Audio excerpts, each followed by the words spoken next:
hariho umusore ukiri muto wakoraga mu ruganda. Muri urwo ruganda uwo musore yakoranaga n'umusaza umwe w'umutekinisiye wari umubereye umuyobozi, ndetse uyu musore yafataga uyu musaza nk'umuntu w'icyitegererezo n'umujyanama we mu kazi bakoraga.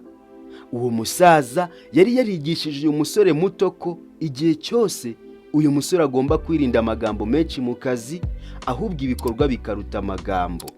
Ikindi uyu musaza yari yarigishije uyu musore ni uguhora atyaza ubwenge, yiga cyane kugira ngo azarusheho kuba umuhanga mu kazi k'ubutekinisiye bakoraga mu ruganda.